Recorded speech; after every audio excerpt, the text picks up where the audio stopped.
I do not consent to this being the actual intro.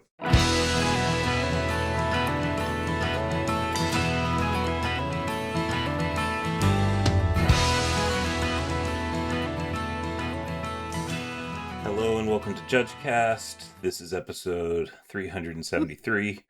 I'm one of your hosts, Bryan, and I am joined this afternoon morning drive to work by the one and only Charles Feather. Pitter patter. And the one and only Marcos Sanchez. Hello, everybody. I'm excited. Are y'all excited? Want to get it over with. I'm ripping off a Band-Aid. I'm excited. It's...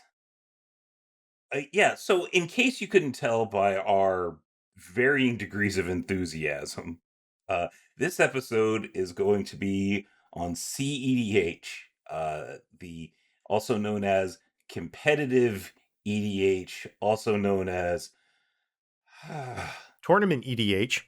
It's sometimes known as that, right? TEDH, because one acronym was not good enough. Yes. Oh, there's reasons. We'll get to that. I know what there's reasons are, and I still vehemently disagree that they're necessary. But keep going. Fair. Okay. So since the pandemic, and even a little bit before, players started clamoring for, because EDH as a whole, super popular, right? And it pulled in a lot of people from standard and modern and legacy, because the non-rotating the format of EDH is so young and naive. The non-rotating structure of EDH or Commander was very, very popular to people. And, it's a great way to play with friends. And, whenever something starts becoming super popular, people want to maybe look to see if there's a way that they can prove that they're the best and earn some money. Or at least that's how I think CEDH became a thing. Marcos, do you have a different opinion? No, that kind of sums it up. People like playing Commander a lot and just felt like getting spikier, and then before you know it, they were demanding tournaments, and here we are. Yep. So cue up in their internal monologue, they were playing that song from the Karate Kid, "You're the best around," and thus CEDH became a format where there is no rule zero asterisk. Everything's on the table. Don't complain about anything. Everything's legit. As if they still would not find things that they're going to complain about. Yeah. So this right here, because CEDH is and has become, rightly or wrongly, it has become more popular, there is a need or a desire for events, and anywhere that there are events, there are judges, or there should be. Not that we're kind of like moss that way. We just, pop up and grow. And I don't know. I thought that was a good one, but it's really not. So Marcos, I know that we kind of have like a need for a disclaimer about what constitutes a CEDH event and what we're going to talk about tonight. Can you get into that a little bit? Sure. So we'll start off by kind of pointing out that very much I am, of the three of us, the one who has the most experience in judging CEDH, because I do so willingly. I think is already the bar cleared over the two of you. I've done a lot of judging for CEDH in the last 3 years or so, and talking about just like CEDH definitionally as a whole, like there's a real need for these tournaments, because I was the head judge of a 500 plus player CEDH event in Pittsburgh last year. And that's huge. Like, that's not nothing. There's a lot of demand for this. A lot of players are clamoring to play these events. A lot of TOs, especially this year, have been deciding to dip their toes into the CEDH world. And so there's some need to talk about CEDH and have an idea of like, well, what is this thing? Because there's a lot of judges out there who look at it and go, that CEDH is a silly place. Let's never go there. Except now you might have to, or have a curiosity about it, I've always kind of taken the position that as much as I may be uncomfortable personally judging it, as much as I may not personally dig it, we have to kind of rise at least a little bit to the challenge, or some of us need to anyway, rise to the challenge because players seem to want it. And they continually ask for it and clamor for it and attend these events. And if they're going to continue to go to these events, logistically, we need to figure out a way to meet them halfway and to give them a good platform to exercise their creativity and give them a chance to play, right? Definitely. Sure. And dear listener, if you are Goldilocks, just so that you understand who's who, sampling the porridge of CEDH, Marcos's is too hot, mine is too cold, Charles is probably just right. Probably. Okay. In terms of how we relate to it, sure. I'm still Sure. not judging it. Fair. Okay, so just we have a nice, well-rounded panel for this, but as a logistical and technical hurdle, I can respect the thought exercises that go into it. So, what is CEDH? The way we're going to talk about it this episode is CEDH is the tournament format that is for competitive multiplayer commander tournaments. Now, you might have heard of CEDH referred to as TEDH sometimes. There's a delineation that it should be referred to as tournament EDH, whereas CEDH can be more the bracket 5 casual at home, but like still competitive kind of commander. There's a lot of names and misnomers around that kind of stuff, but what we're going to be talking about today is tournaments that are being run with multiplayer commanders, commander pods. Yeah, the other thing, so the word competitive is very, very overloaded. Most of the time when we talk about rules enforcement levels, where we talk about competitive rules enforcement level, that's a thing that's defined in the MTR. That's got infractions, and that's distinguished from regular. So Yes. there's competitive CEDH as in bracket 5. There's competitive EDH in terms of rules enforcement level, and then there is competitive EDH in terms of just your mentality when building the deck and playing in a tournament in which you are playing against other people. Okay. Yeah. So often for big money or very valuable cards as well. So these tournaments are legit. In the context of this, and looking at the show notes, correct me if I'm wrong, but we are actually talking about the union of all three in this particular. We are talking no holds barred, bracket 5, maybe lesser, but decidedly bracket 5. We're talking some sort of competitive rules enforcement level, and we are talking about where you are playing against people for non-trivial sums of dollars. Correct. Okay. Cool. Definitely. So we are solving that ambiguity by just going, which do you mean? Yes. Yeah. The one with the money and the one with the dollar signs next to it, right? Yes. Absolutely. Is what we're talking about. And I think one big thing that we want to preface here, actually, before we even dive into prefacing and disclaimers and all that, diving into this, let's talk about a couple of things. One big thing is the rules of CEDH and judging these larger competitive REL multiplayer commander tournaments. I feel like Doc Brown. Rules? We don't need rules. Oh boy, do we need rules, because if you don't, it is literally the Wild West. That's how EDH is supposed to be played. It's whatever the table agrees to. Them's the rules. Yep. At the kitchen table, 100% Rule 0 applies. But when a lot of money is on the line, then Rule 0 is no longer something that can be agreed upon. So there is a number of rules documents out there for how you can manage a commander tournament that is being run at competitive REL. Hang on. You said that there's a number of documents that talk about it.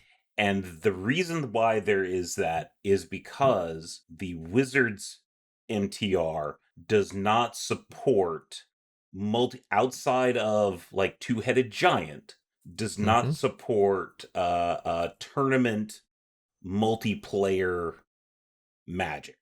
Correct. Because think about it this way. If we're running the standard everyday IPG, the exact same one you're going to run at your modern RZQ you're running this weekend, apply that to a commander game. And what happens when you have a decklist problem? Well, this is a one-game match, so you just handed out a match loss for something that in the Well, yes, but not so great to the player who made a boo-boo in copy-pasting the wrong deck code, and now they lost the entire match, as opposed to just one of 3 games that still allows them to potentially get a win in this round. Just a lot of things do not scale to multiplayer from the standard IPG. So to that end, when I say that there's multiple rules documents out there, what do I mean? Well, there are groups of people who have decided that they are going to write effectively addendums to the official Wizards published rules documents, the MTR and the IPG.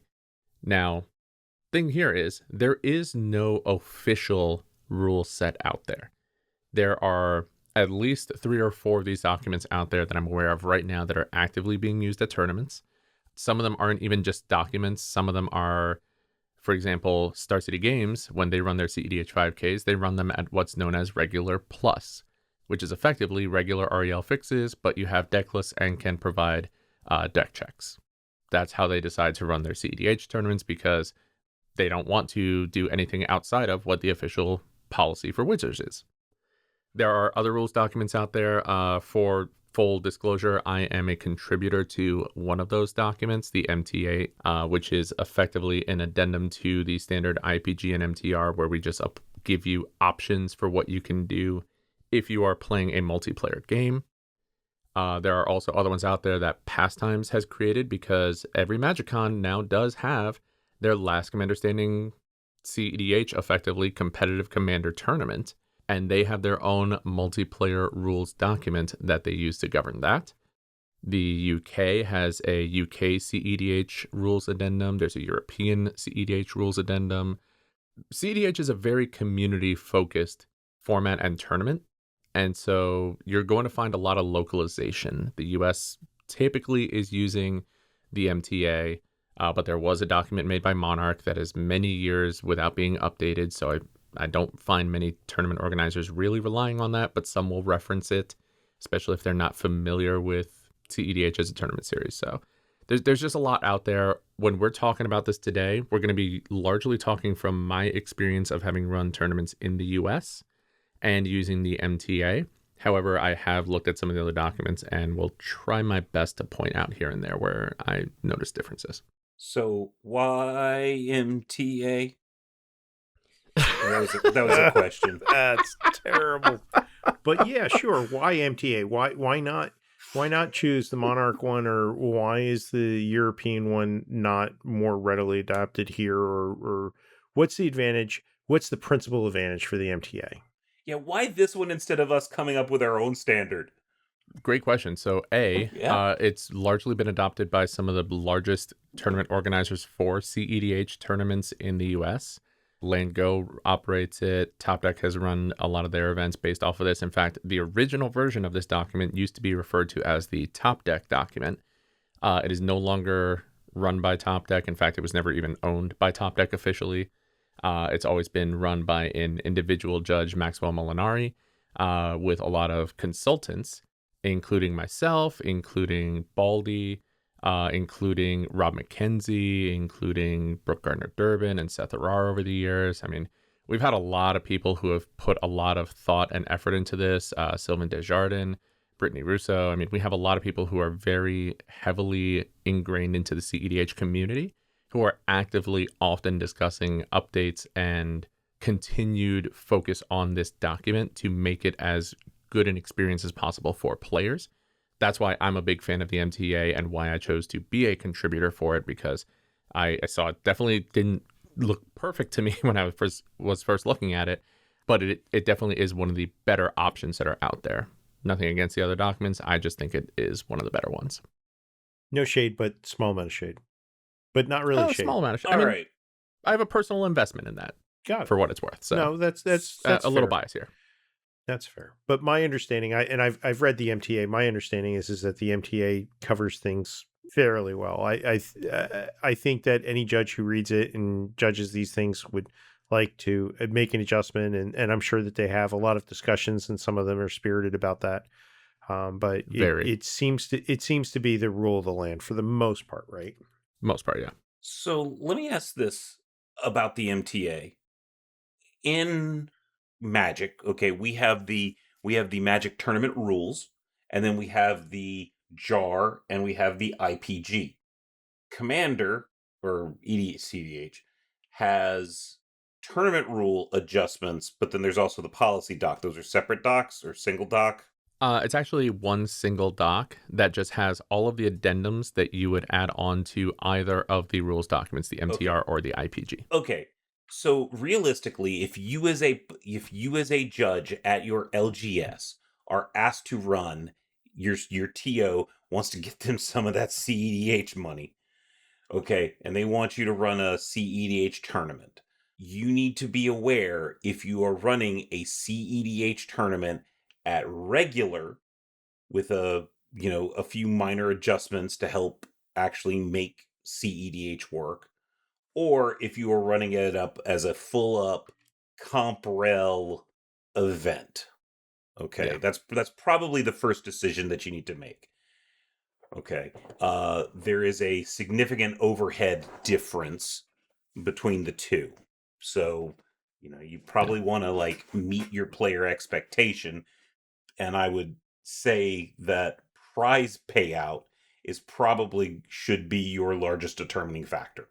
100%. If you're running, I'd say up to a 5K, I don't like it, but you can get away with regular plus up to a 5K. It's really not ideal though. And like, you're going to be pulling from one of the documents to make sure things are handled fairly there one way or another. But anything above that, I mean, some of these events, for example, another disclaimer also is that I also happen to currently be the staffing and judge manager for Excalibur events, TO that regularly runs CEDH tournaments. So I didn't name drop them earlier. I'm just going to try and keep things fair and point out everybody out there. But yes, also I do work for Excalibur. So let's say that you have decided to go down. You've entered that cave. You know on Dagobah there's that cave that Luke goes in. Yes. Let's say you've decided for the jacked Yeti monster. No, I was actually thinking with like the Vader with Luke's the face. Vader one. No, Yeah, I'm thinking the dark side. You're thinking yourself Dagobah. turn I'm to the sorry, dark side. I messed up my nerd references. It's fine. So, what supplies do you need for a CEDH tournament? Only what you take with you. Not quite. No, you need a little bit more than that. So let's start off with this. It's 50-minute rounds, right? Nope. The standard for almost every document out there, and in fact, I cannot recall a document that does not have 80-minute rounds as the standard, because we've all played Commander. We know that a turn can take a very, very long time.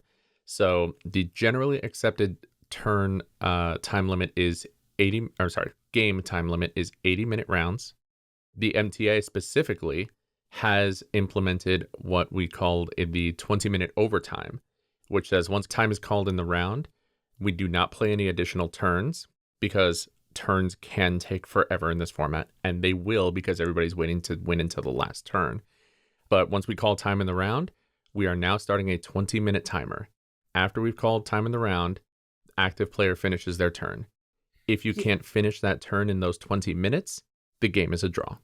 Period. Yeah, so that just blows my mind. Whereas in Magic, you try and win as fast as possible. Whereas in CEDH, you try to win on the last turn. Yeah. Because if you try to win before the last turn and someone counters you or stops you, then you won't be able. Okay. You're just out of gas at that point. You're fighting against 3 people, so you have to have enough resources to defend yourself against 3 other folks, and that just doesn't happen early on. Sometimes you can cheese a win, but it doesn't happen often. Okay, so 80-minute rounds, and the reason why they're 80-minute rounds is because if you let players take as long as they want, then you end up at Waffle House at 3 a.m. in the morning playing round 2. Yeah. I mean, literally, there's horror stories of an event that had an 11-hour final, and that's absurd. In response to hearing stuff like that, we instituted that extra 20-minute timer. So now you know, if you're using the MTA, now you know that you will be done with a round in 100 minutes, no matter what. That's so much time. It is. But also on top of that, there are other ways that you can do that. Other documents will give, for example, each player gets one additional turn when time's called in the round. I have experienced that and tried to do that in the past, and that can add up to an hour to your end of round. Yeah. Okay. So, 80-minute rounds for this MTA doc. Mm-hmm. 20, Well, 80-minute rounds for basically everybody. No turns, just current turn finishes or 20 minutes, whichever happens first. And Correct. And the funny thing is you talk about this, and we haven't really talked about points too much, but in all honesty, a draw is sometimes a good result for a number of players at the table. They sometimes look for that whatever number of points it is that they're getting for a draw, because it keeps them alive, right? It does. Because CEDH events go so long, and because of the general scaling of them, the most rounds we've ever run is realistically 7 rounds of Swiss over 2 days with a cut to top 16, which is another 2 rounds. Usually you're looking at 5 rounds in 1 day or less. And because you're at only 5 rounds, so the point structure, at least with the MTA, is you get 5 points if you win a match. You get 0 points if you lose a match. You get 1 point if it's a draw. And so if you're playing 5 rounds and only 25% of the people in the room at most can get 5 points, that 1 point does actually weigh a lot more in determining whether you get to the top 16, especially because so many matches will end in a draw.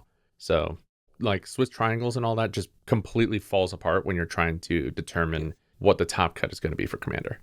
And to that point, when we think of Melee or Event Link, they don't do this 5 points for a win kind of thing, or even just pod 4 players, right? The way we typically do it at regular rel, LGS, Commander tournament type things, is pair an Event Link or Melee as a normal 1v1 event and then just pod manually at the table. Okay. But that doesn't do 5 points. That only does like 1 point per win. And you'd have these weird situations where you'll have in like a pot of 4, which is split up in 2 matches in Event Link, you'd have one table have a 1-0 result and the other table have a 0-0.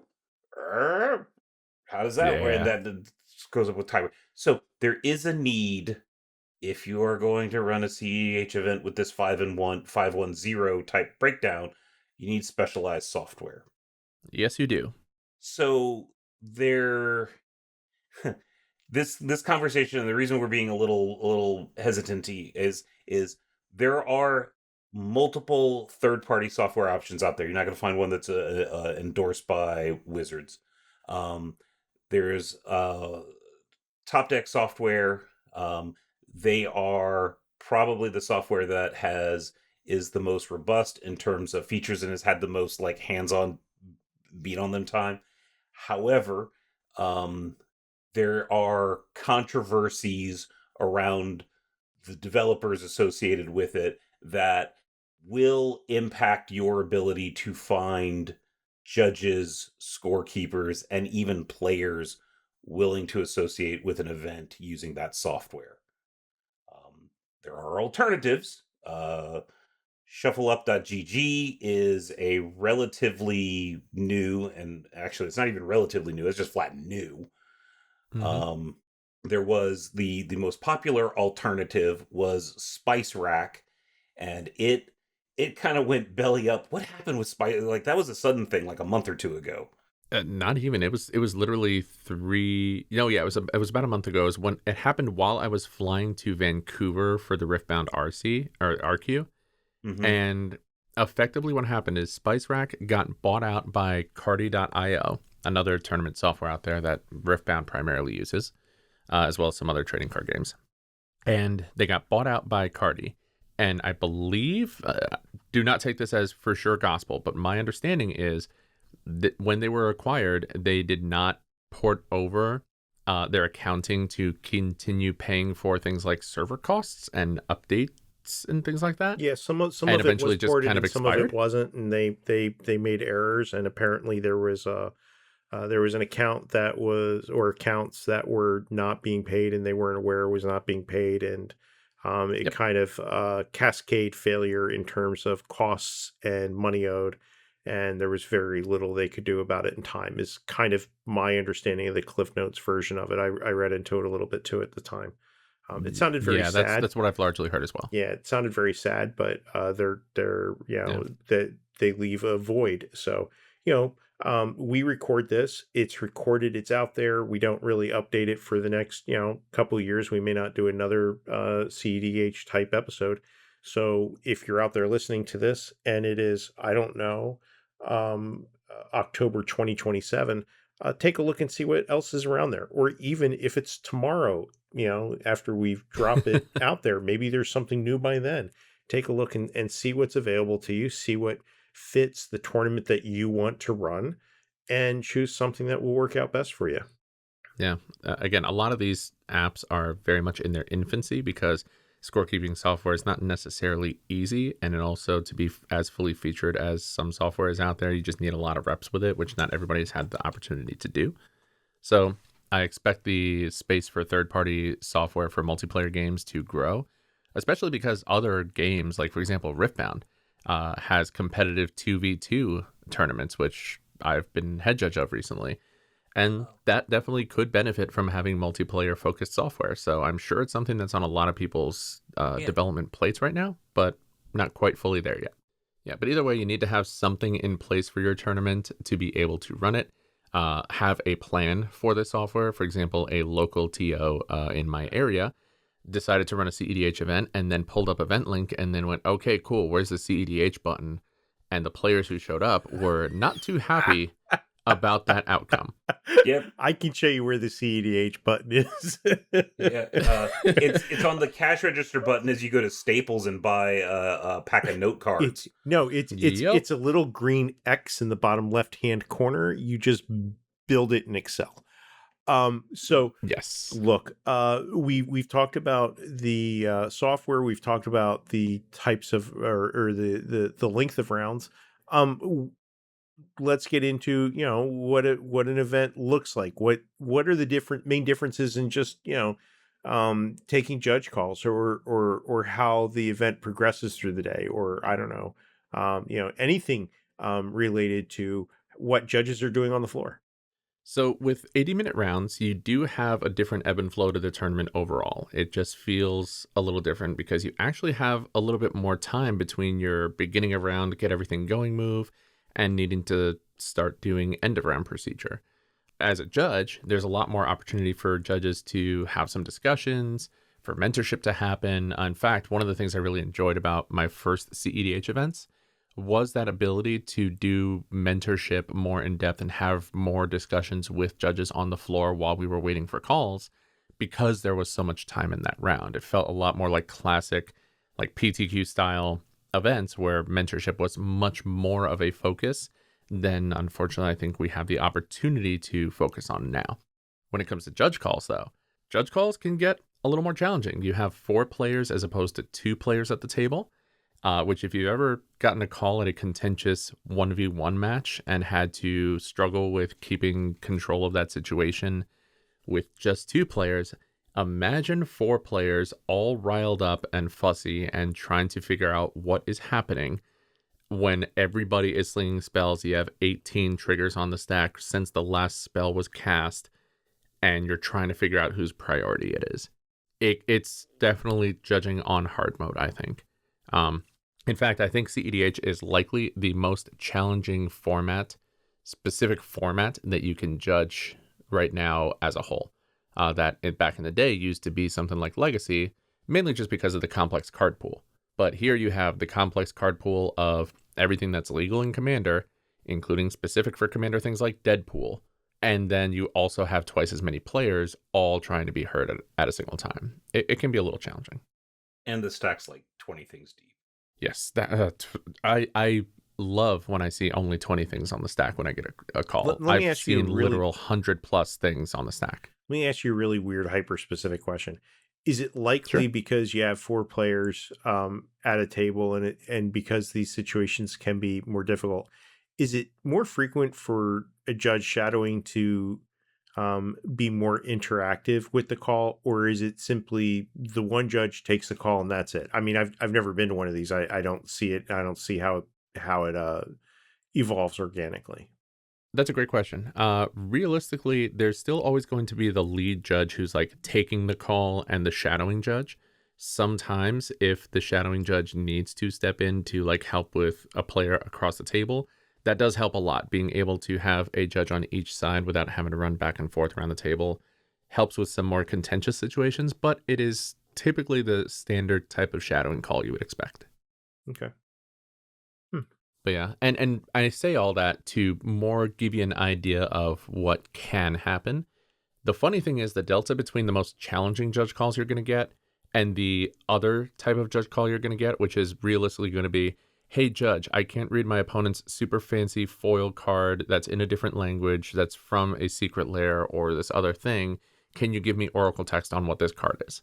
It's kind of two extremes. It's going to be either super simple, really easy questions, or a much more challenging call where you have to take a lot of things into account and really make sure you understand what the board state and the stack looks like. Thankfully, a lot of CDH players are also really into their trinkets and tokens and all these things. So I've literally seen CDH players bring stacks, like a full, what would look like a modern deck of just tokens that say trigger, or some will even have trigger with the art from Ristic Study on it because they want their Ristic Study triggers to go on the stack every single time and have a physical stack laid out in the middle of the table. They're actually very good about trying to keep their board state clear until they're not. Yay. Like I mean, love that. It's like they're really great about, keeping track of the things that they want with the, with your implication of, and then try and hide the stuff that they want to that they don't want. Yeah. Ugh. Okay. yeah, I mean, the players do police themselves a lot as well. They will, if one person is being very deliberate about keeping the stack clear and somebody else doesn't want to, they will one way or the other, even if the other player has to do it for them. So let's just talk briefly about the different players and the we'll be generous and say advocating for themselves instead of arguing. But it's exceptionally important for you as a judge in this particular situation to control who's talking. Now don't only pay attention to one person. Make sure that everyone has an opportunity to talk at least once, maybe even twice. You cross-examine the witness or whatever. 3 times is straight out. Right. But another thing is there are 80-minute rounds. Time extensions are a thing. Which, how does that factor in with the 20 minutes? Is same as usual. You add it to the 80-minute round. Okay. And then when your time is up with your time extension, etc., then you get your final turn. So don't just keep an eye on the time, because now you've got twice as many people talking. You've got 8 times as many potentials for disagreements. Maybe that's a made up number. It's probably only like 6 times more. Be aware of how long that you are taking in any interaction, because sometimes, you're in a situation where you can't get the players to agree and you have to make a judgment call. And if you're in that type of situation, yeah, you could probably spend another 20 minutes on it and figure it out. But you've already spent 10 minutes. Yeah. I mean, time is a very big factor in these tournaments. As much as we've on the MTA side have tried to ensure that rounds can end in a timely manner and that you're not going to have to move to a Denny's to finish your event, time is still difficult because players will spend a lot of time on the social aspect of the format, and that includes politicking.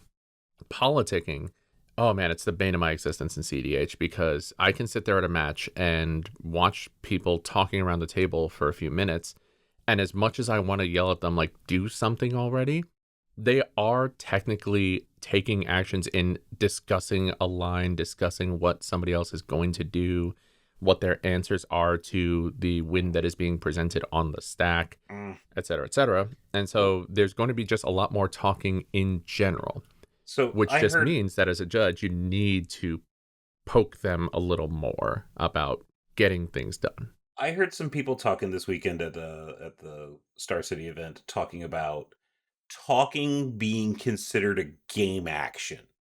I don't know if I What? take it that far, but it's What? I see where they're coming from in that it's not that you're not taking any game actions, because when you think about slow play, Mm-hmm. the generic thing is, are you taking any game actions? Are you doing anything to progress the game's Mm-hmm. forward movement? Mm-hmm. In CEDH, some of that includes discussing what the options are with some of the other players at the table who you might want to be politicking with, making an agreement with, being like, hey, if you can stop this win, I will make sure that I don't mess with you during your next turn, but I cannot stop this win, but I need you to do this for me. And some aspects of Commander specifically involve trying to leverage your opponents as resources to keep the game going so that you can try and get a win later.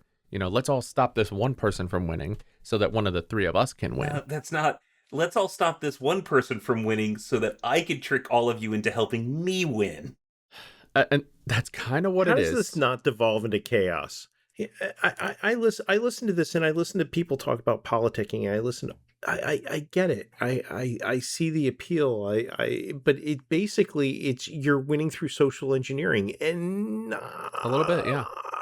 Some of the better players are the ones who can do the better social engineering, the ones who are not coming off as the threat as much as others are, and who can sweet talk their way into getting other people to do what they want them to do as opposed to what might be better for them overall. Brian, I figured out why I can't do this. That's a unique aspect of the game. I figured out why I can't do this. Why is that? I can't sit there and listen to players jaw for 10 minutes trying to figure out how to play their game. Yeah. I can't do it. And then okay, Marcos. Okay, let's talk about CDH, the drama from like 2 weeks ago where someone said they weren't going to win and then they won. Oh, this is a repeat thing that happens about every 3 months, really, if you listen to the chatter. Yeah, I mean, this it's just is the repeated. timelessness of this episode. It could be at any time. Yeah. Okay. Yeah. Okay. All right. Explain that to me. So that is just a part of, for example, when I make my head judge opening announcements, one of the things I make sure to announce in CEDH specifically is, hey, y'all, we cannot enforce deals. If you make a deal with your opponent who is also here to win their share of a large prize pool, then whatever happens after that is entirely up to you. I cannot make them do a thing that they promised they would do or not do. That is non-enforceable by any judge. You enter into deals at your own risk and figure it out from there. Okay. The players kind of have their own social contract of actions you've taken in previous games can and will be used against you in the future. When I go to sit down with you at the next CEDH event and I go, oh, hey, you're the guy who blatantly lied to me about what they were going to do in order to help me stop the other person from winning so that you could win.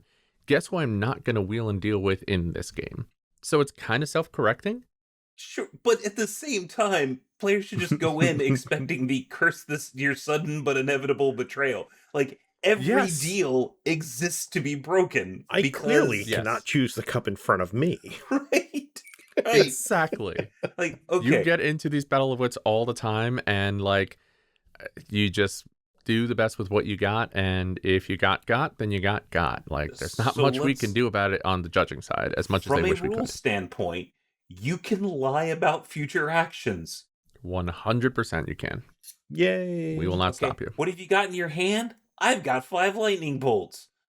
I can't, but I can say it. You can certainly say that. I can lie like an Aes Sedai freed from the Oath Rod.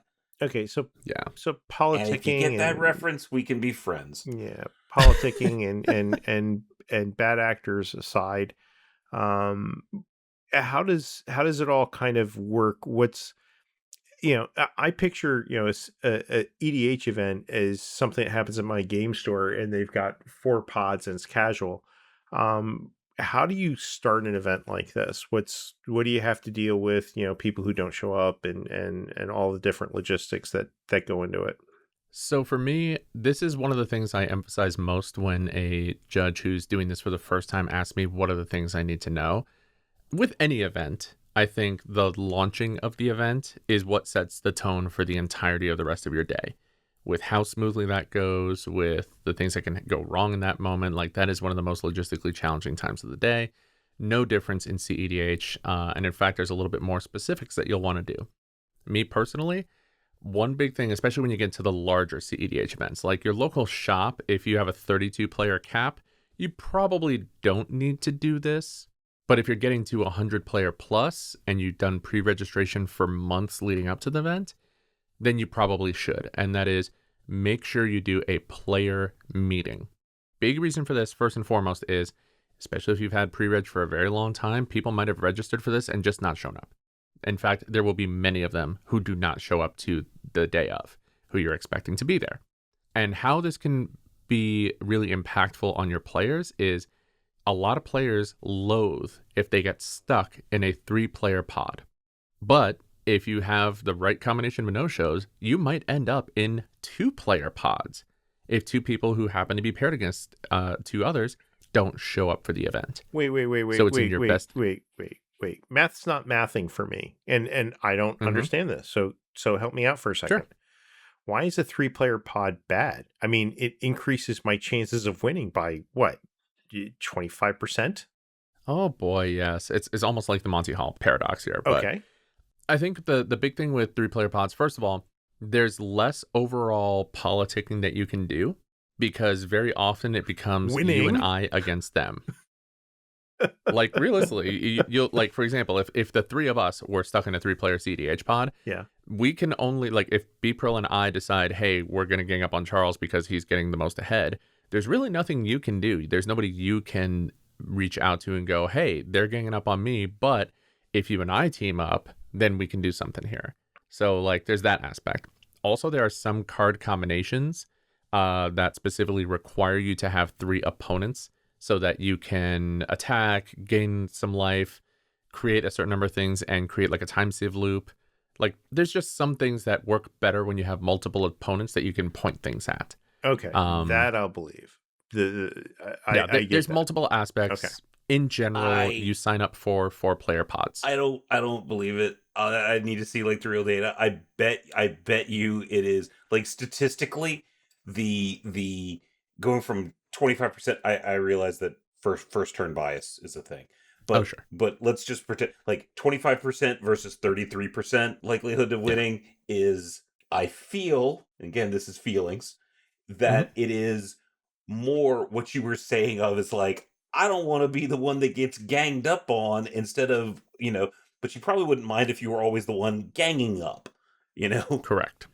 And so they want it to be 4-person because Magic players hate variance so much that they'll play in a pod that has or increased variance. I guess that's why why GPs don't exist anymore. It's because, one-on-one, there was always somebody getting ganged up on the table and there was nothing they could do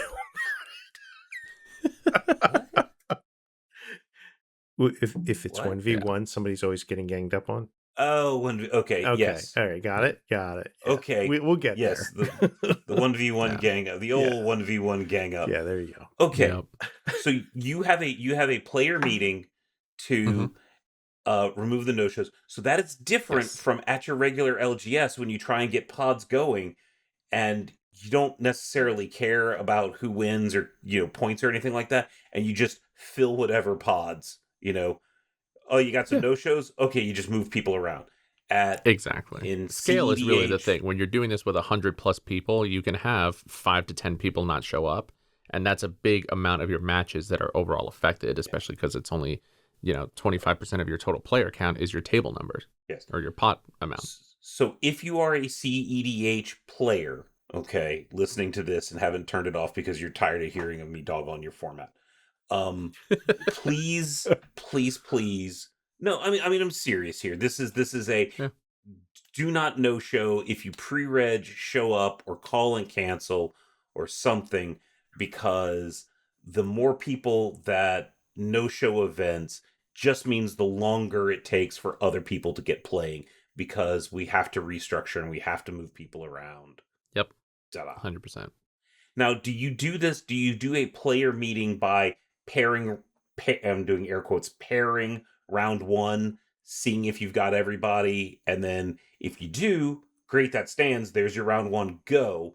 Or if you're missing players, then you drop those players and repair, and now that's round one. Depends on the scale. Again, once you get into like over 128 players, you almost always have to do a player meeting because there just are enough no-shows that it does not make sense. For Steel City last year, we had over 500. There was no way I was not doing an extensive player meeting at that point. But if you're under 128 and you can absolutely set up, like, this is all you preparing your players, like, hey, y'all, we're going to see if we have no-shows, this might be your first round pairing. So, don't just lay out your deck on the table and start sorting things. But, we might need to move you. So don't get too comfy. And we'll let you know as soon as we see everybody sitting down. Again, it just depends on the scale and the overall vibe of the room. Okay. All right. What's the next thing to consider? More so into the logistics side as well. One big thing you're going to want to consider is some of these CEDH events can be done in one day.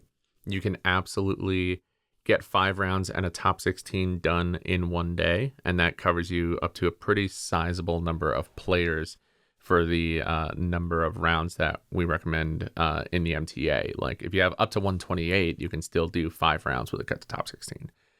Once you start getting into more than 128 players, or even if you just would prefer to not have one super long day and you're running it at a convention, like a weekend con, then you can absolutely do hey, we're going to do 5 rounds of Swiss on Saturday, and our top 16 cut is going to be first thing Sunday morning. Some folks have gotten to the scale where we need to do 6 or 7 rounds, in which case 5 rounds is kind of the sweet spot for running in one day. Once you get past the 5th round, doing it on the same day, you're looking at a 10 to 12 hour day easily, and you can really just avoid that by making a day 2 cut.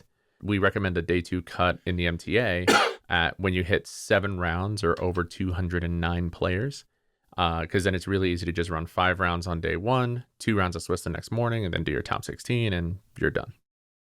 And then one last thing on the logistics of running these events. A lot of folks look at staffing for how many judges you're going to need for an event. For example, a lot of us judges, especially if we've been around for a while and are pretty well versed at running things at competitive REL, we can solo an RCQ of, 40 or 50 players if we have to. We'd prefer not to. It would be much easier to have multiple judges, but you can do a 40 to 1 player to judge ratio and probably be fine. Might be a tougher day than you would like, but somebody better be getting me lunch, but yeah, sure. Oh, 100%. 100%. And there will be sacrifices that have to be made during that event for sure. It's definitely not optimal, but you can do it. For CEDH, you definitely want the player ratio to be lower than that. I ideally for CEDH, I like 25 or 30 to 1 when it comes to judges, because even though there are less overall matches, each one is more complex. And if a judge gets on a call, there's a good chance that judge is not getting off of that call for many minutes. And then the overall number of resources available for the next call starts to go down and starts to go down.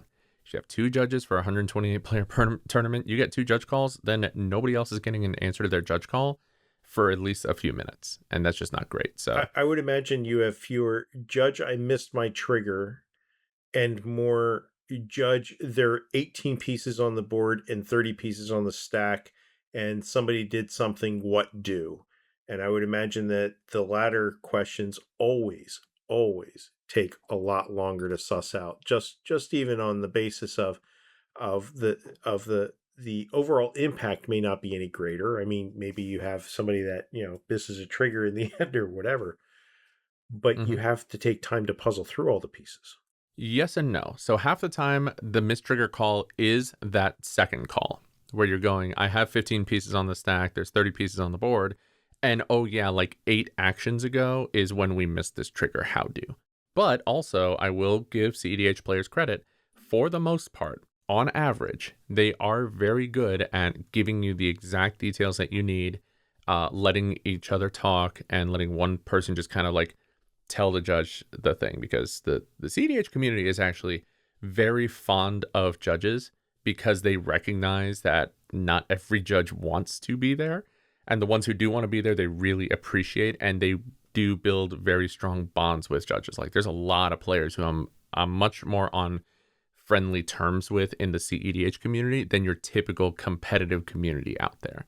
So they can actually be very helpful and make those calls a lot less troublesome for you. But on the whole, yes, they will definitely take more time just to make sure you ask the right amount of questions to actually be able to suss out what reality is in this game, for sure. Okay. So calls in and of themselves. So judging CEDH, normally when we have a lot of rules questions, we kind of use in the judge program, we use standard and modern as kind of the benchmarks. EDH or CDH itself, because its pool of cards is now over 30 years, it is impossible for you as a judge to have all the rules you need for CEDH to know all of the rules. It's not a possible thing. The game of Magic is not learnable in that way. Nope.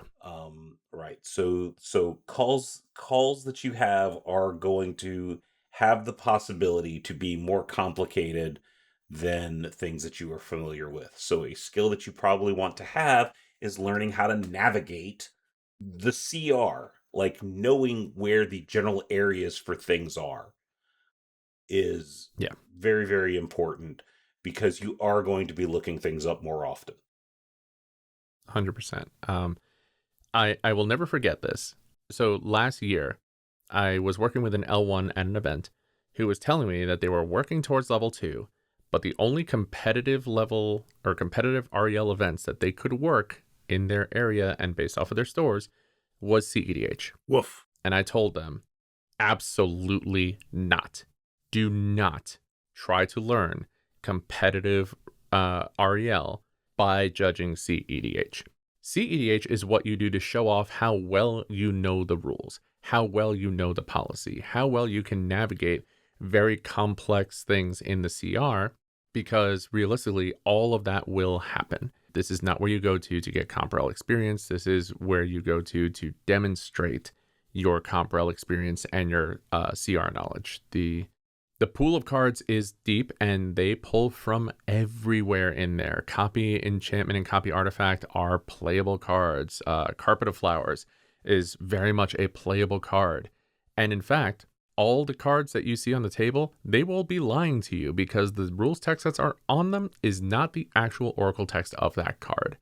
So understanding not just the fact that you should always be looking at Oracle text no matter what, is a skill that you need to bring to a CEDH event.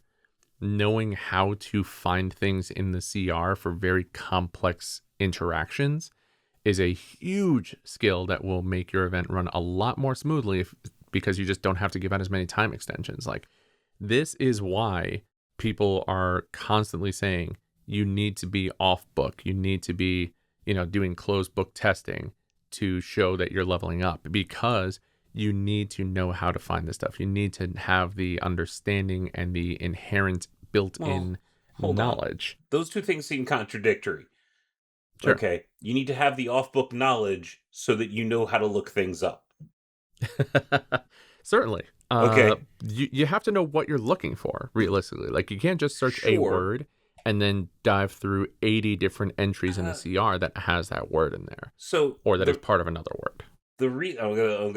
I'm gonna pull out my soapbox for a second. Please do. Drag that out.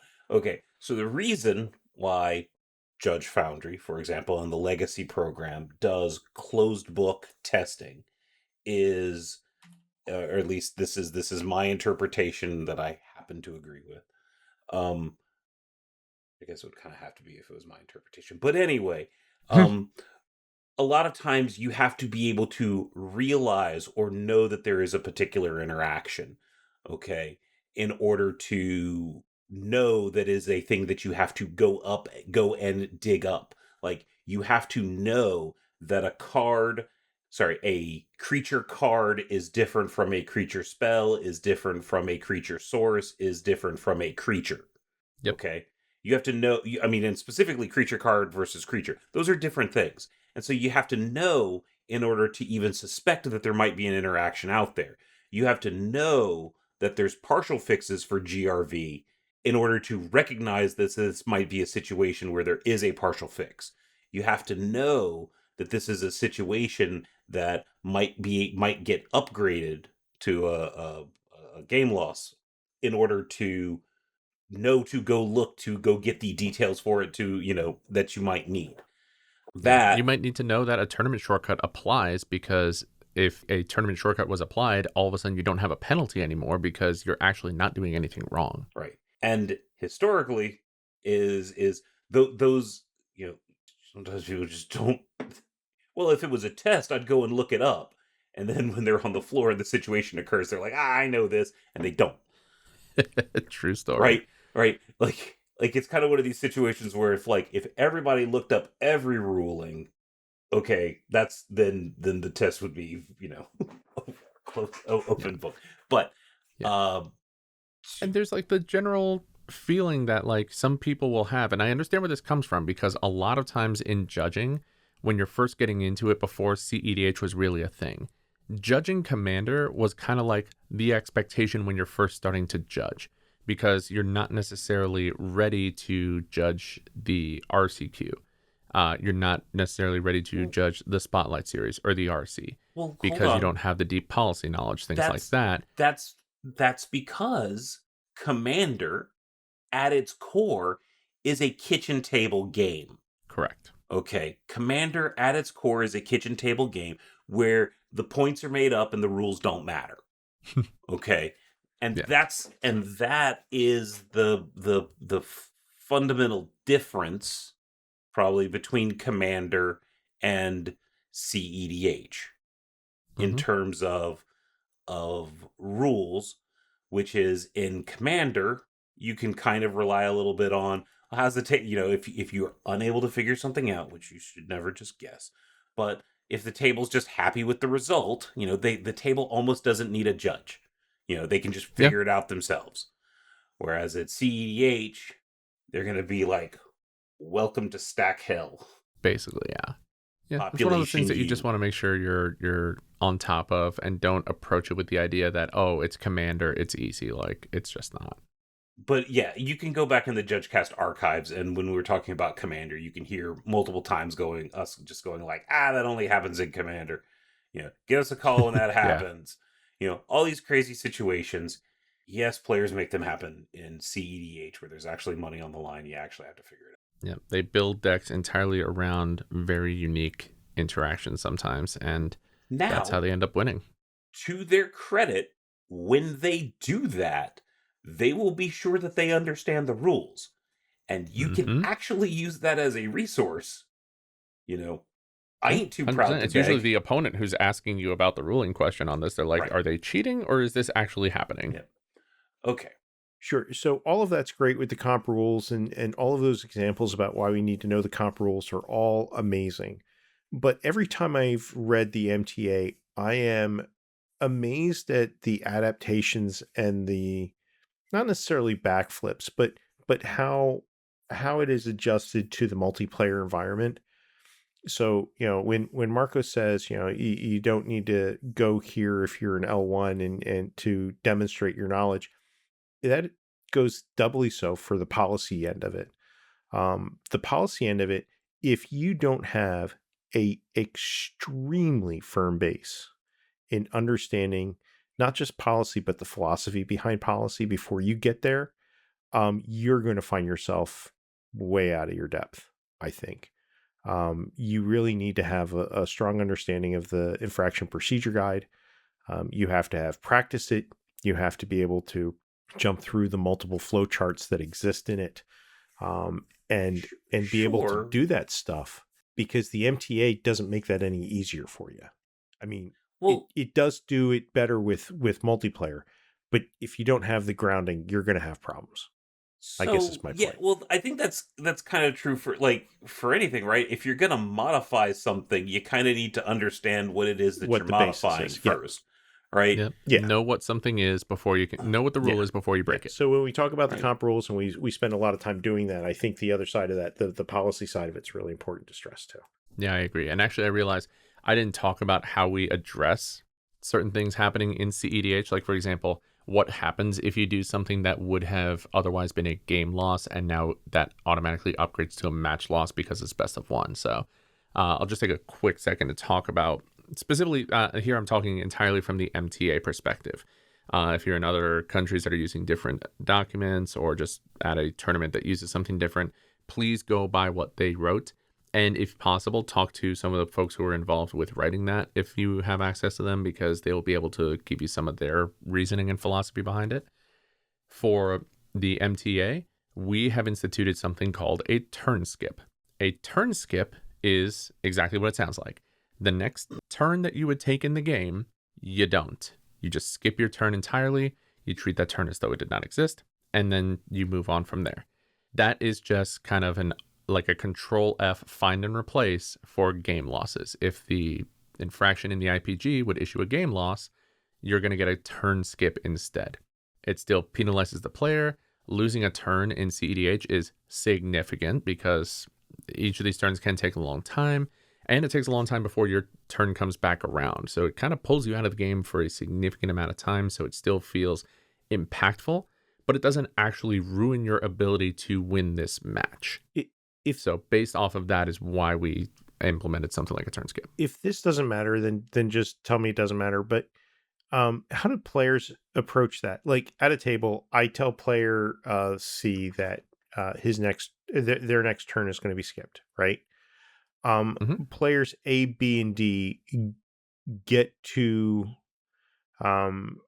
probably have a number of actions before player C gets their turn back.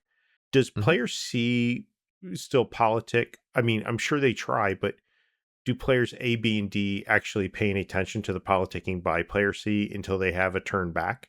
Or are they just kind of like a non-entity? Or does part of the ruling state player C isn't allowed to say anything for 10 minutes, which would be really cool, I think. Oh, that'd be amazing if your that would be interesting. If your turn skip also put a cone of silence on you. Ooh. I'm just curious. That can be challenging to enforce. However, I'm open to that, and I'll drop it in the chat, and we'll see what happens.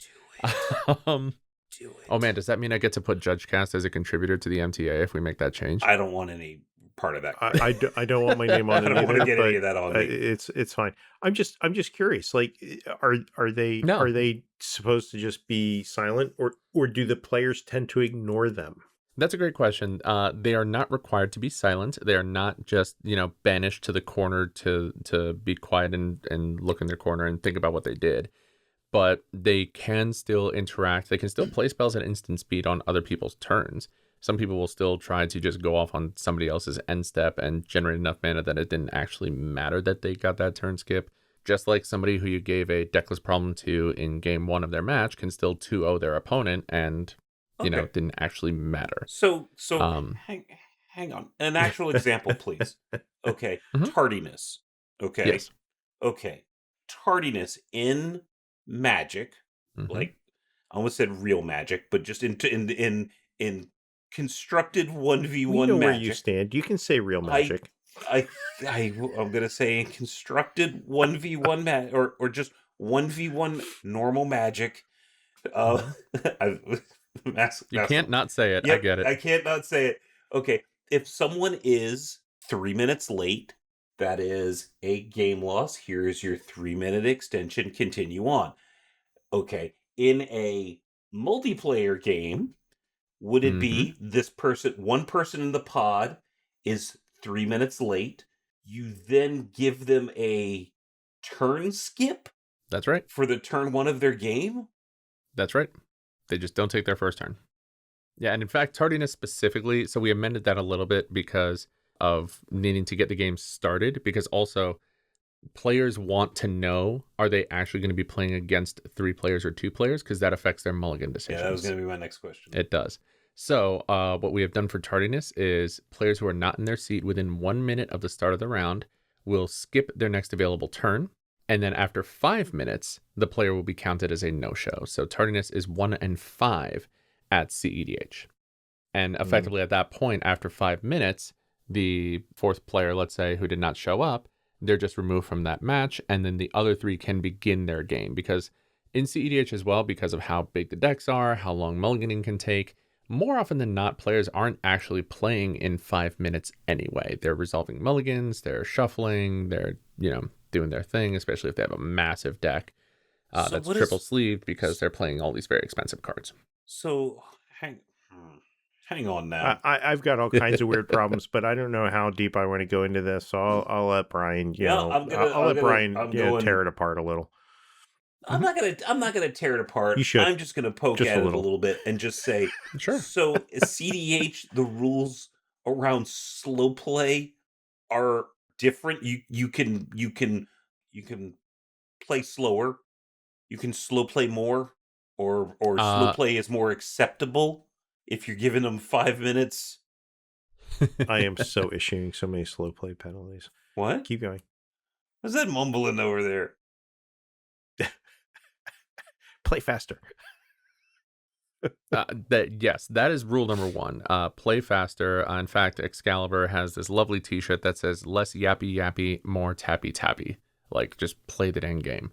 But for slow play, the penalty that we issue is a turn skip that we can downgrade to a warning on a player's first receiving of a slow play, and that's more of like giving the judge the ability to be aggressive and deliberate with poking players for slow play and making sure they understand penalties are coming, but still also like having a heart and being like, okay, like you're just getting a warning this time, but like come on, get on with it. So but to be real, like the decks are larger, so shuffling and resolving mulligans does actually take longer just due to the size of the decks.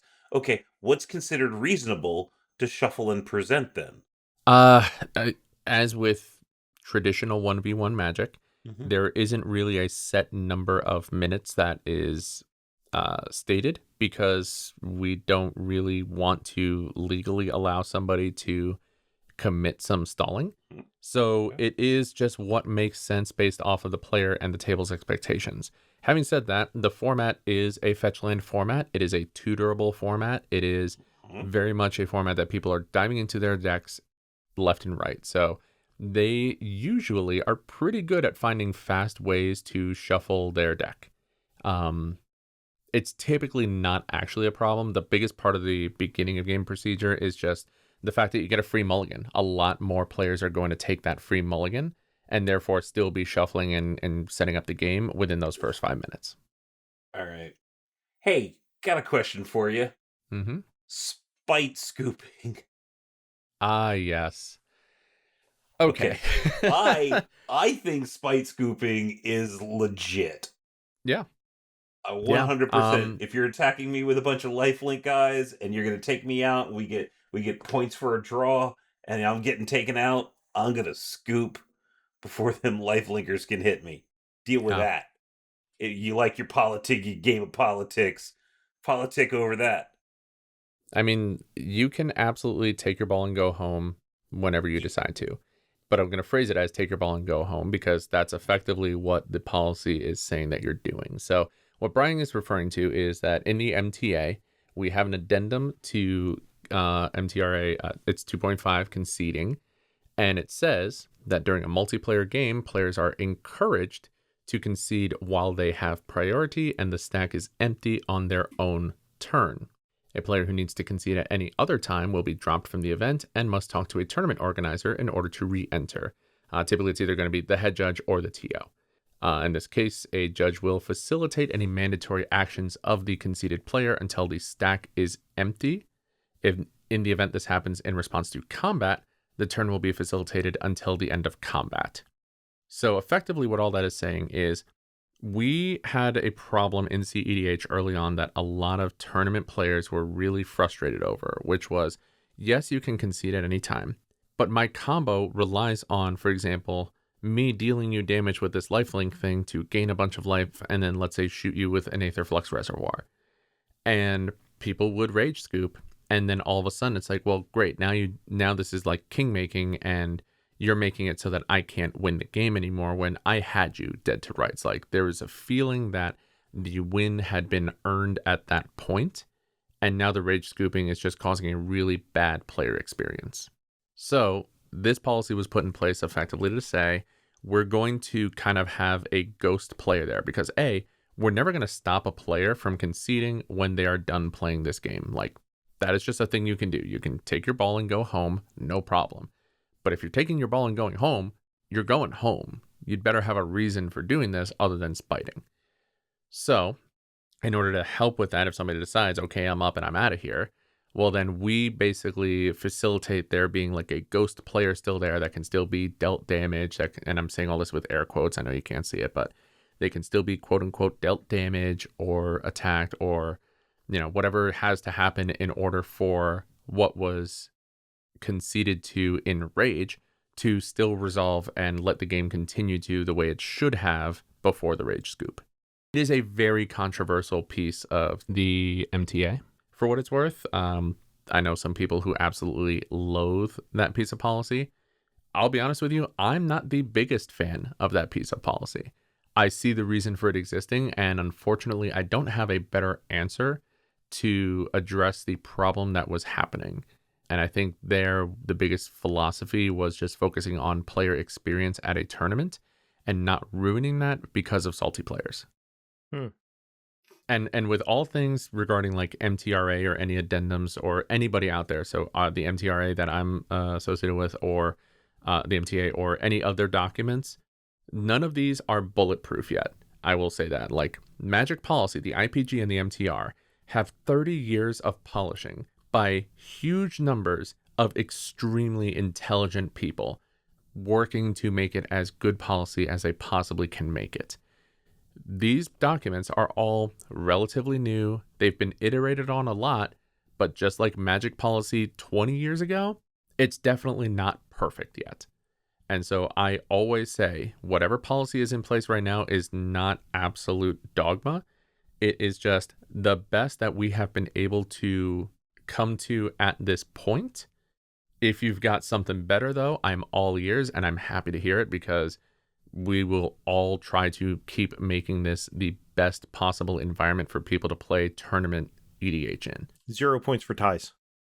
There, I solved it. That has been brought up quite a lot. And in fact, ties and the fact that there's like a big discrepancy in Commander overall as to who wins based off of the roll of the die of who goes first. Like, there's a massive percentage discrepancy on wins from seat 1 versus seat 4. Buys being worth a point, and people like winning one game and drawing the rest of their rounds and still making it into top 16 is a very contentious thing right now. And there's actually a couple of experiments that different tournament organizers out there are running right now to play around with how points are handled.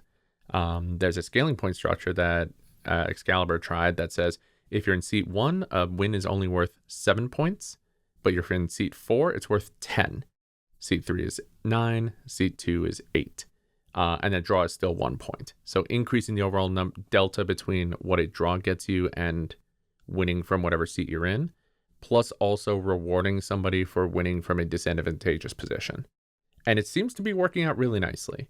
Not sure if when you're hearing this, that has become official policy in the MTA or not, but it is certainly something that a lot of people are trying to iterate on and find solutions for. Okay, so I don't want to go too deep into the rabbit hole, but the one thing I'd be worried about with that is collusion, just due to the size of tournaments and the fact that there are often groups of players that play test together, know each other very well, and so forth. And I could see a case being made for collusion being an issue with that.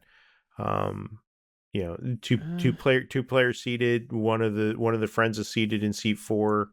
One of the ones is in seat 1, and the one in seat 4 king mates seat 4, and they get so many points it's ridiculous. But I see where you're coming from. I don't know that I'm hugely worried about that. Yeah, but I don't know. The other thing is also you have to get everybody else to be in on it as well, which is a lot more difficult when you're random pairing 4 people. Well, yeah. Okay. How much more do we need to cover tonight? Okay. I do have a weird question. Are proxies a thing? Yes, let's talk about proxies. So, for the last few years, a lot of CEDH events have been extremely proxy friendly. In fact, right now, the general expectation is that you can run a fully proxied deck at any CEDH tournament. Or rather, not any. Like, for example, Star City Games definitely does not allow any proxies in their tournaments. Pastimes does not allow any proxies in their Last Commander Standing tournaments. That is just absolutely not a thing by their policy. A lot of TOs who are running CEDH events are running them as unsanctioned events because, well, they're not sanctioning them in Event Link, and therefore it is just a random tournament they're running in their store, and they get to kind of make the rules around that. Proxies are very typically welcome in the CEDH community. However, there is a feeling with a lot of people in the CEDH community that proxies overall are not great for CEDH as a format in the long haul. And a lot of folks want to move away from allowing proxies. It would not surprise me if some TOs started trying to limit the number of proxies that are allowable or the type of proxies that are allowable. It just depends. And as of right now, it's pretty accepted. Me personally, I certainly hope that proxies are scaled back from the current level of acceptance that they're at. Okay. So I do want to illustrate one thing where Marcos was saying Star City Games, pastimes. Okay. These are premier organizers. And there is a section in the WPN agreement that says WPN stores are expected to uphold the integrity of the WPN by using and selling authentic Wizards of the Coast products. It says basically all insert list a bunch of things offered for sale, okay, sure, or used in events scheduled in Event Link must be genuine Wizards products. So what that means is, from an LGS standpoint, from a pastime standpoint, and a Star City standpoint, if the event is scheduled in Event Link, then you got to be using real stuff, even if it's your Friday night casual commander pods at your local LGS. Now, so what that means is the larger CEDH events can't be like sanctioned. You can't get WPN credit for them. Correct. A lot of tournament organizers who run the larger CEDH tournaments are not WPN retailers. Yep. And so here's the next paragraph under that where it says used in schedule. Stores are responsible for being aware of what is being used in their events and sold in their store. Items that copy, imitate, or misuse Wizards' intellectual property, such as counterfeit cards or unlicensed merchandise, are not permitted in any WPN stores or events. Okay. So, just if your store... FYI for WPN stores. Yep. So I'm gonna use the phrase whatever your career can handle in terms of running a CEDH event that allows proxies. And the conversations that I've had with TOs involving proxies is, it's kind of funny. You want to run events using proxies so that you can be big enough such that running an event with proxies attracts the attention of Wizards so that you now can't run events with proxies. It's a little bit of a catch-22. It's a real problem. It is. It is. It's a real problem. It is why I'm confident that in the long run for CEDH, I do not expect full proxy tournaments to be around forever. How long it takes to shift away from that, I don't know. That's for TOs to decide. That is for the community as a whole to kind of decide and say, hey, let's work on this together. Like, there's a reason why a lot of CEDH tournaments give out real cards as the prizes. Like, hey, win a Guy's Cradle if you come and play in the CEDH event. Then now you don't have to worry about acquiring that one. So there exists a world in which we do not support proxies to the level that we currently do. At this point, whether you're a fan of it or not, it is the expectation, though, that you can run a significant number, if not all, proxy cards. And here I also want to highlight the JudgeCast stance on proxies versus counterfeits. If it is obviously trying to be a magic card that could be sold to somebody in good faith as an authentic card and is not, it is a counterfeit, period. Proxies should go out of their way to be very notable that they are not for sale, that they are proxies specific. Put a specific magic icon in the place of the set symbol or something else that shows this is very, different proxy back on the back that doesn't try to imitate a magic card back. Like, there is a big difference between a proxy and a counterfeit. Right.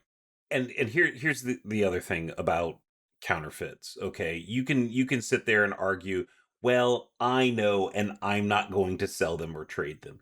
Okay, you actually don't have control over, or those cards will re-enter the community.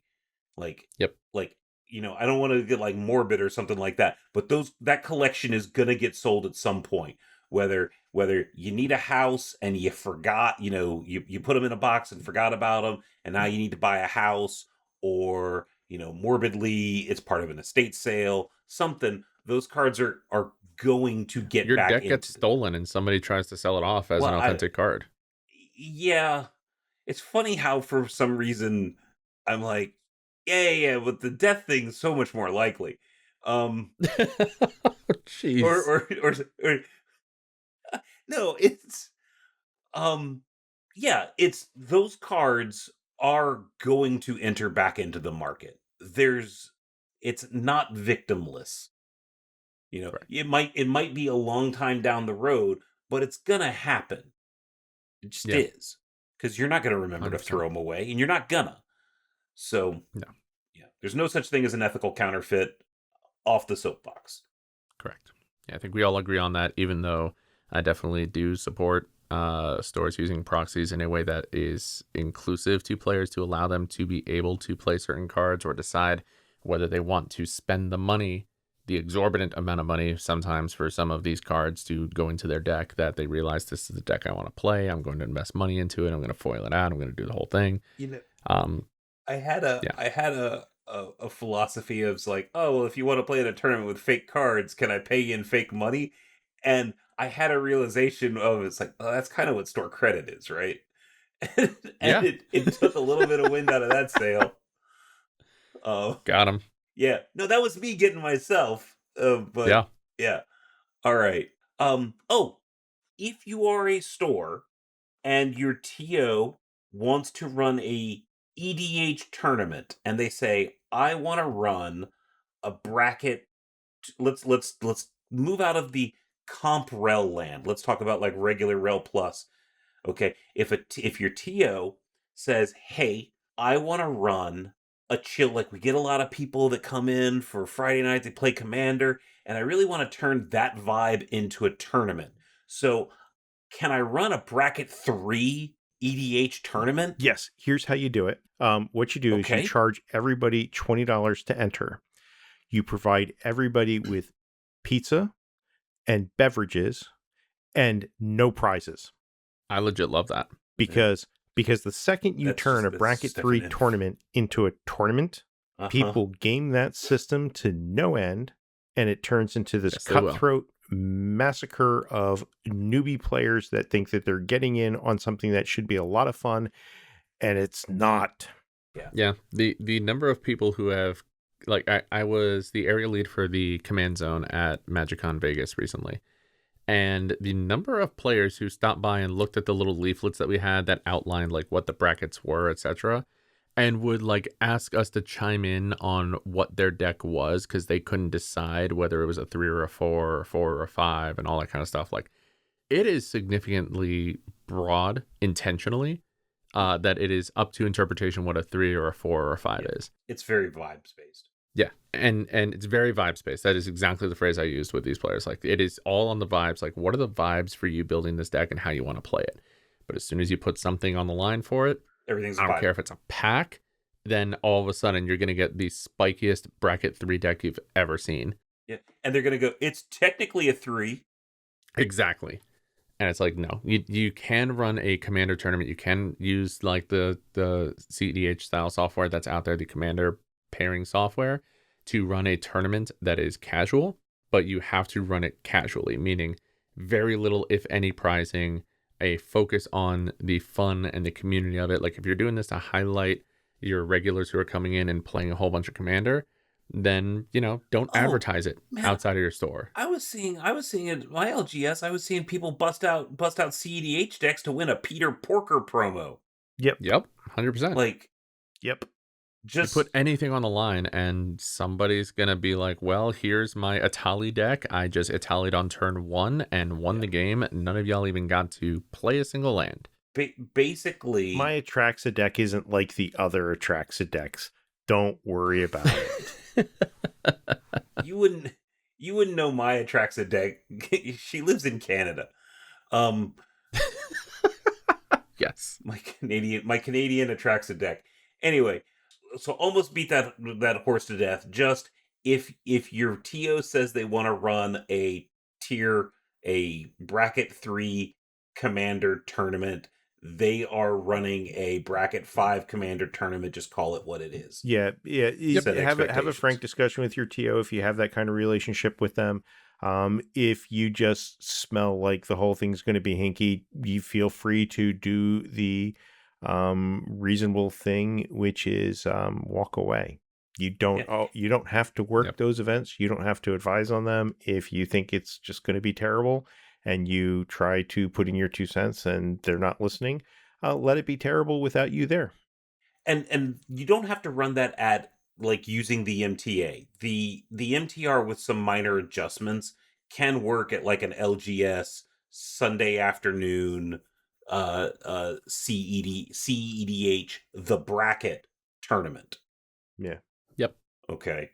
It's we start talking about like these turn skip penalties and tardiness and stuff like that when we're talking competitive. Remember that union that we talked about at the beginning. And realistically, never mind. Go on. I'll save that. I'll save that for the end. Okay.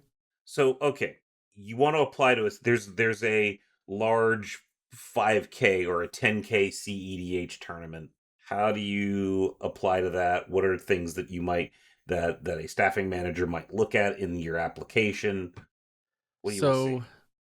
For applying to a CEDH tournament, check Judge Apps. There's usually going to be an application up there, at least for some of the larger CEDH focused tournament organizers out there. They will typically post their apps on Judge Apps, so double check those and see what pops up in your area. If you're in tune with your CEDH community, you will usually hear about some of these events. They happen all over the place.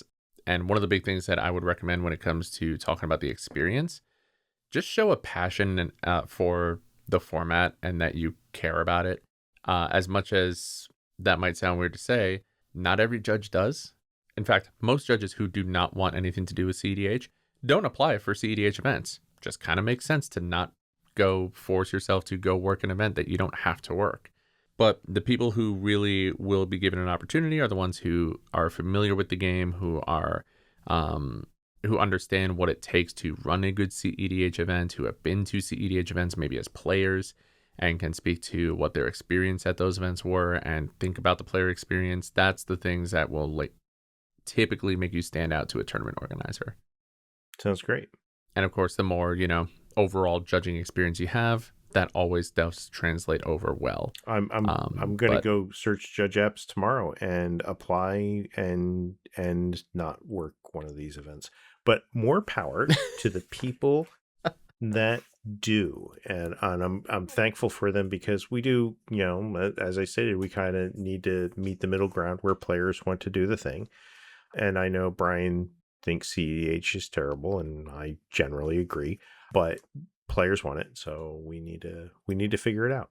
The CEDH community is very real. They are very invested, and they, like I said before, they really do care about their judges.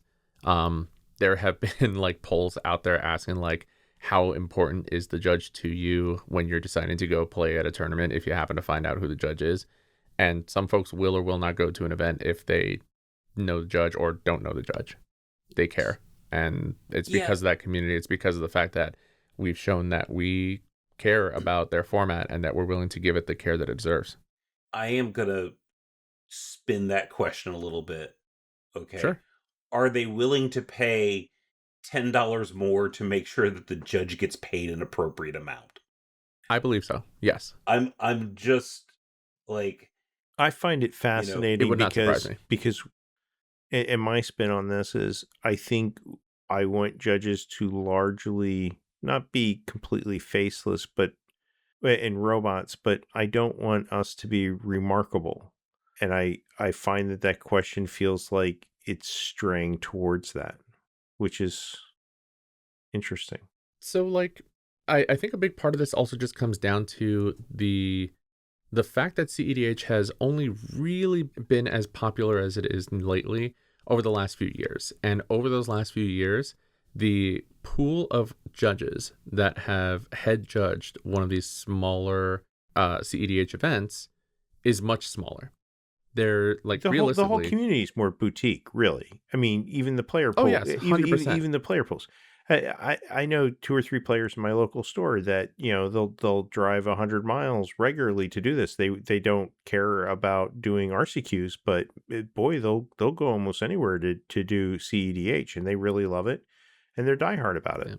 And when they do, they see a lot of the same judges there. Sure. And therefore, they have more of an understanding that, if so-and-so judge is working this event, great, I can feel confident that it's going to be good. Because also, there have been, on the flip side, some tournament organizers in tournaments that have said, oh yeah, I can run a CDH event, no problem. Players show up and they say, cool, where's the CDH event button in event link? And then also imagine how well that tournament was run from a judging perspective as well. For sure. That creates a really bad experience that we talk about that all the time on this podcast, that if you have that really bad experience with a judge, it could prevent you from ever wanting to come back to play Magic competitively or at a structured tournament ever again. Nope. But these players are so invested that they're willing to come back, but now they're going to be much more discerning about who actually is at the event. And there's just been such a small pool of like notable head judges and recognizable head judges for these types of events that players just know, if so-and-so is there, if so-and-so is running this event, yeah, then I'm going to be happy with it. Yeah, no, I get both sides. I just think it's interesting in that it's not that we strive for anonymity, but it's not like yeah, it's just different. Okay. Yeah, and players respect us on that end too, because they understand we have to be impartial. Like I will joke around with a player in between rounds and then get called to their table, etc. And I will, if the reality is I'm ruling against them, or if I have to disqualify them or whatever, I'm doing it. Like just because we happen to be friendly does not stop me from, doing my job. Oh, for sure. And players respect that. Right. Okay. Have we explored all of the dark recesses of CEDH? I think so. I mean, we could dive a lot deeper into certain things, and some discussions could go on for hours, but let's not and say we did. Especially because I don't think Bryan can handle that at this point. I think Bryan's good for at least another 2 hours on the vagaries of CEDH. I think I've been very fair Oh, you to have. CEDH this event or this podcast. 100%. I Josh, you've been Okay. not disparaging tonight, which is great. Right. I gave my analogy. I got all my disparaging out before we started recording. not all of it, Right. really. I mean, that was really a small amount of vitriol that you I did could. below the line like once or twice, but I kept it. I think I kept it mostly there. It's my job to keep it fair. Oh, wait, we're not to that part yet, but we're almost there. Almost. Let me just say one more thing on the entirety of CDH as a whole, and because like the reason we're doing this episode in the first place is because a lot of judges are curious about it. A lot of judges want to know, is this something I should explore? How do I go about exploring it? What do I need to know? That sort of thing. I think that CEDH as a whole is a very fun community. It is a very fun type of event to run. And it is something that some folks can decide they do want to specialize in. Now, I'll be very upfront with you. Becoming the CEDH specialist judge is not going to help you in certain endeavors. Like if you want to work your way to being a floor judge at the Pro Tour, this ain't it. This is not the path that you take to go in that direction. If you want to focus on like community things, if you want to focus on your rules knowledge, if you want to challenge yourself logistically to figure out, hey, when something really wonky happens and I have to deal with this in the context of CEDH versus my traditional 1v1 that I've kind of done and learned and know how it works, it's a fun new challenge. In fact, when I first got asked to work a CEDH event, I was very, very excited because it was the first time in a very long time that I went to an event not knowing what to expect, which is a very unique experience, especially when you've been judging for as long as some of the folks listening have. So I would say everybody should give CEDH a fair shot at one point or another. See what you can get out of it if you're willing to give it a shot. It's not everybody's cup of tea. Just like judging vintage events and legacy events or pre-modern events may not necessarily be every judge's cup of tea. But I certainly think that there's a lot of things that can be learned there that can help you grow as a judge that can translate over to just about anything else. Just don't make it like the only thing you do either, because then you're going to be missing out a lot of what traditional Magic has to offer as well. Sounds great. Okay. Anything else for the good of the order? No? We're all good? No. Crickets. Crickets. Ah, yummy crickets. I hear they taste great. All right, that's our episode. Join us in a couple weeks as we talk about something else. We've been kicking around a couple of different ideas. We're lucky in that we have at least a short respite in between now and the next Release Notes episode, which I'm led to believe will be about a short human looking thing with furry feet. And when we get to that, we will once again go into the breach. And it's all about a short human fascinated with jewelry. Yes, jewelry, and dragons, I hear. I just hope it's not like... Never mind. I'm not even going to go into the whole movie thing where there are 3 of them and nobody knows why. Until then, you can Money. Money. That's money. Why. It's not Money. even. I don't even know if it was a cash grab. There was something else going on. Really? Yeah. It was absolutely a cash grab. It certainly was an artistic direction. Well. Hey, Peter Jackson, Steven, if you're my listening to this, soul. I believe in you. I don't know what your vision was, Peter but Jackson, I believe if you're in you. listening to this, please let us know, Yeah. because I need to know that Peter Jackson is listening to our That would podcast be right now. dope, right? That would be. Until then, you can send us an email at judgecast@gmail.com, like us on Facebook, follow us on BlueSky at judgecast.bsky.social, and on Twitter at JudgeCast. Don't forget to check out our show notes for these links and more, including our YouTube channel where you can find this podcast and our L1 Essentials series. While you're at it, hop onto our Discord server for judges new and old, fans, and anyone who supports the judging community. I'm Charles Feather, and I keep it fair. I'm Marcos Sanchez, and I keep it fun. I'm Bryan Trillman, and I'm both yappy and tappy.